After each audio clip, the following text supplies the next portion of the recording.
යාළුවනේ මේ හාල් හොදන වතුර ගෙවල් විසි කරනවා නේද ගොඩක්. එහෙම විසි කරන්න එපා. මම මේ හාල් හොදන වතුරෙන් කටරොළු වැල්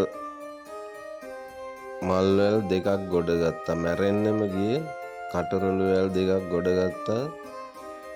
හාල් හොදන වතුර දාලා දවස් කීපයක්. මේක එක දවසක් දාලා බෑ. ඔයාලත් දාලා බලන්න. එහෙම මැරෙන්න යන වැල් තියෙනවා නම් ගස් වලට උනත් හොඳයි, වෙන මල් ගස් මොනා ගස් වලට උනත් හොඳයි. මේ හාල් හොදන වතුර එක දාලා බලන්න, ප්‍රතිඵල අත්විඳින්න.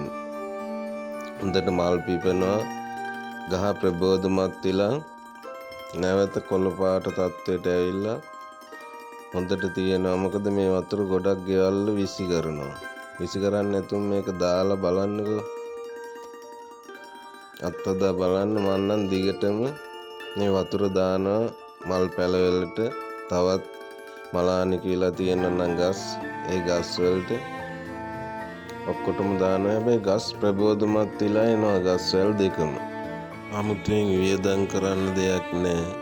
ගෙදරට ගේන හාල් ටිකෙම සෝදලා වතුර ටික දාලා මේ ක්‍රමය අත්හදා බලන්න පුළුවන්.